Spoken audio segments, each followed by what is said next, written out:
As I mentioned in a previous movie, most of the major Hadoop vendors have the ability for you to try out querying data in a Hadoop cluster without setting anything up. And this is a great way to just get your hands wet working with Hadoop and kind of get your curiosity spiked. So I'm going to take a look at the Cloudera setup here. I'm going to scroll down, and you can see on the bottom of this page, it says not ready for a full trial. Try the demo. So what you'll have to do is just fill out a form with your business information or some information, which I've already done. And once you do that, then you're presented with a browser-based interface that allows you to interact with the Hadoop cluster with all these different libraries. It's going to be a little bit overwhelming, but it'll give us a sense of what a production distribution can look like. So I'm going to go over to this website. I'm now on the Hue website. So Hue is a component that you get to work with Hadoop as part of a paid Cloudera distribution. You can try it out for free, but if you were to use this for production data, this is part of what you're paying, the vendor for. So this is what I was talking about earlier, where I said you want to look at what these vendors offer when you're looking at moving Hadoop into production. When you're just learning, as you'll see when we get to that part of the course, we're going to use more simple methods to do queries. Now, what's interesting about this is it gives you some sense of the complexity of the environment that you'll be working with Hadoop. If I go here, I'll just kind of tour you through this a little bit. You can see if I click on Query Editors that I have 1, 2, 3, 4, 5 different query editors to work with the data in my Hadoop cluster. And let me translate these to English for you because they're probably not intuitive. The Job Designer allows you to work with MapReduce. As I mentioned in an earlier movie, although we're going to take a look at MapReduce in some detail in this course, what I find in production deployments is that there are some business situations that require you to write MapReduce jobs, but there are many others for which you'd rather use a higher level abstraction language like Pig, Impala, Hive, or a database query. And what Cloudera is doing is they're giving you a sample of all this in this particular environment. So these are different query editors, and you can see these are sample queries, and the icons represent the types of queries.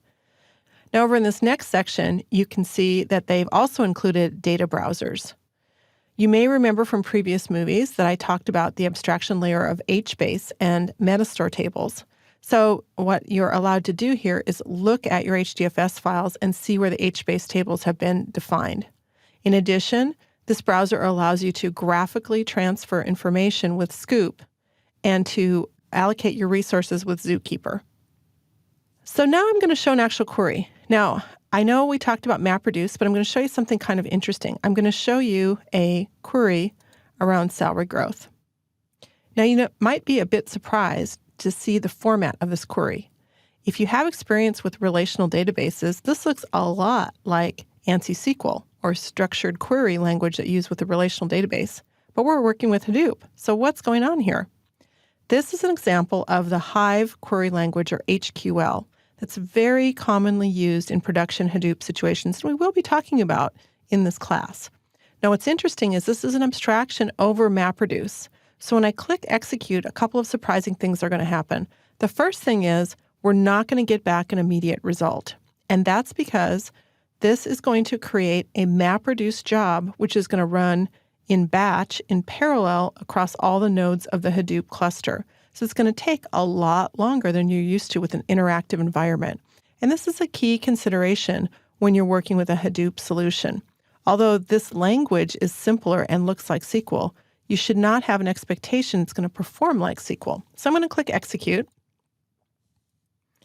And you can see you get this sort of very verbose output that is talking about things like splitting and jobs. And what this is doing is this is executing a series of what are called map jobs and reduce jobs. There you can see on the bottom. And now we see our results. So does this pique your interest? It sure did mine a few years ago when I first got into the Hadoop world and I saw an abstraction like this. So it looks like SQL, but yet something different is happening under the hood. Now, we can click on this explain button, but this isn't really going to help us.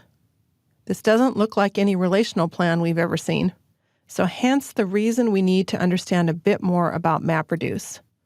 When we're writing our queries, and you can see here, this is talking about the the number of rows and the size of the mappers and the reducers. It's a very different implementation than what you have in a relational database. Again, just so that we can see what we're working with, the sample 7 and sample 8 tables. So if we click on the sample 7 table, you can see it's a very simple table with just a few columns, and here's sample 8 table. And also, interestingly, this code implements a join, which in terms of MapReduce is implemented very, very differently under the hood than a relational join. Other types of query editors that you can look at here are Pig, Impala, and MapReduce. So let me give you a sense of a Pig query. Wow, that looks different. So the Pig language was developed at Yahoo as a higher-level abstraction, again, against MapReduce, so that common ETL or extract, transform, and load functions could be more easily performed by Hadoop administrators. And you can see over to the right here that you have a number of different functions. And I'll just take a look here at some of these string functions so you can see that are available. And to run the script, you just press run, and what this will do, of course, would load. I'm going to go to an example. And here we're really starting to see the complexity of the Hadoop world. What we're looking at is we're looking at the workflow editor. And you can see that we have, and this is analogous to if, for example, you've come out of the SQL Server world, something like a SQL Server Integration Services, or maybe out of Informatica, where you have a data flow. You can see inside of here we have a Pig job that's inside of this data flow where we have a start and an end. And we have all these various libraries that we can put together. And we can also schedule this and run this on a regular basis. So we are getting ahead of ourselves, though. We need to get back to the core of MapReduce. But again, this is a great way to get started and to get an understanding of the different libraries and capabilities. And most of the major vendors do have these web-based implementations for you to try out.